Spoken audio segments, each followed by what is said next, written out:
Boutique bijoux d'or Mossi Elengi. Boutique bijoux d'or Mossi. Voilà, couleur riche. Boutique bijoux d'or Mossi. Boss, voilà, couleur riche. Boutique bijoux d'or. Boutique bijoux d'or Mossi Elengi.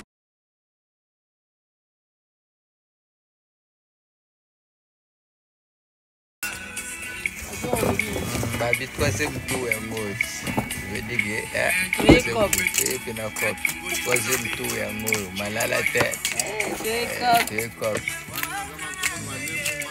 Troisième tour. Babi troisième tour ya ngolo. Nala patron. Je dis que voilà yo moke. Malala te.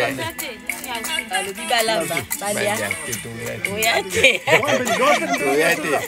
ba boule bite ba be biso tokola ouais ba boule la ba boule to kol sera toujours bino ba boule ke to biso to boule l'avenir baba mesala ba ko yola ba musala yango ko je vais na sala na pesa yenda aya to engagé ba baya to engagé ba alors engagé ba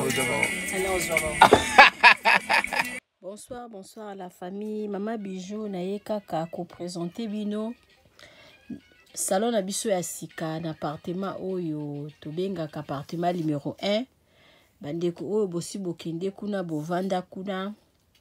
En tout cas to saleli bino surprise, to changer les bino bakiti normal, ba divan to changer pe sala manger et pas la mission de musala. Donc musala ezokende nango malamu. Mama Nadine umela otala salon na biso ndenge to changer bakiti, to changer les bino pe sala manger.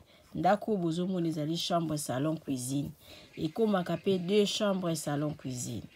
Benga ngai osala réservation ya appartement numéro 1 okozala jamais d'ici. Merci.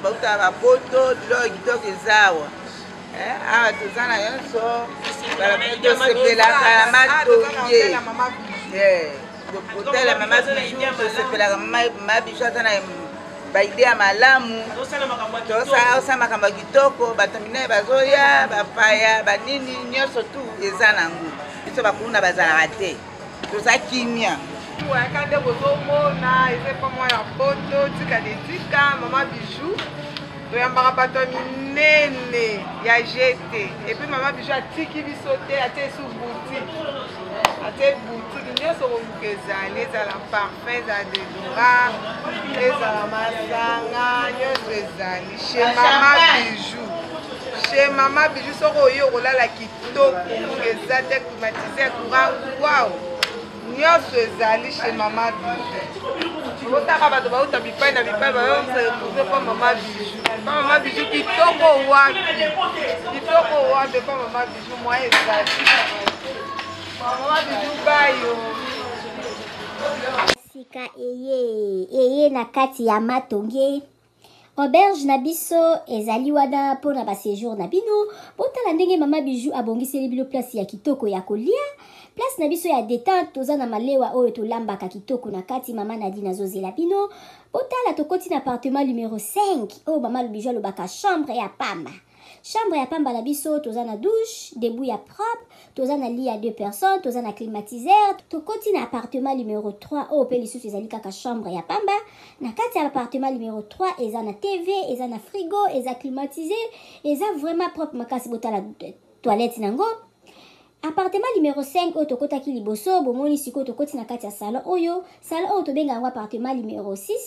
appartement numéro 6 oyo ekomaka 2 chambres na appartement numéro 5 bota la cuisine na biso ndenge eza kitoko toza na ba chambre salon cuisine toza na chambre salon cuisine toza na 2 chambres salon cuisine toza pe na ba chambre simple bota la place tobongisi pona koya kosala mwa repos bapaya koya kovanda bota la appartement na biso ndenge eza kitoko appartement numéro 1 oyo tokoti na kati ezali appartement moko donc eza na rez-de-chaussée eza na $40 par jour soko koya kowumela mama Bijou alobi kobanga te mama Bijou sololaka na ye kitoko bota l'appartement na biso ndenge eza kitoko botali toza na salle à manger botali bakiti na biso ndenge ezali propre botali cuisine na biso ndenge eza kitoko ndako na biso eza kitoko sécurité eza assurée mama Bijou alobi benga ngai okozala jamais d'ici botala ndenge mama Bijou abongiseli bino ba appartement na biso mama Bijou alobi mbangu de pe malembe tokokoma botala mosala na biso ndenge ezotambola kitoko mama Bijou alobi toza na problème ya maite toza na problème ya courant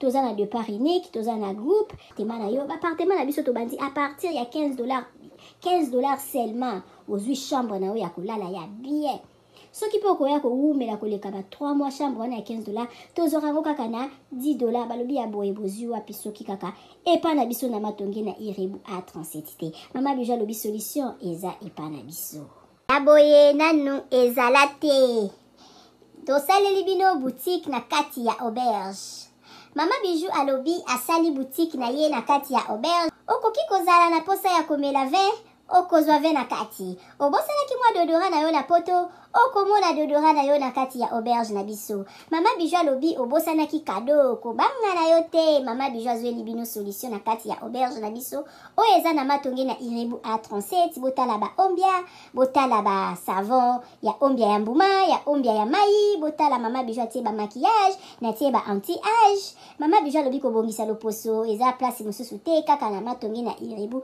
A37 olingi osombela mutu mwa montre ya kopesa mutu kado okozwa na kati ya auberge na biso na boutique na biso oyo eza na matonge na Irebu A37 mama Bijou alobi biso nde makambo tala toza na ba maquillage toza na ba dentifrice okoki kobosa na dentifrice na poto okozwa epa na biso tozali na ba papier mouchoir oyo ya original euti en direct na Allemagne botala toza même na ba bande hygiénique mama Bijou alobi boutique na biso nde makambo boutique na biso eza na matonge na Irebu A37 okoki kobosa na yo chargeur na yo na poto kobanga na yo te mama Bijou atie tina ba chargeur mpona kocharger telefone mama Bijou akanisi bino na nyonso toza na ba coton-tige toza na nyonso okoki kobosa na eloko na poto kobanga te kaka place okolala place okosomba biloko epa na biso totekaka pirate te botala biloko na biso ndenge eza kitoko oza na posa kosala mutu kado yo oza na poto contacte mama Bijou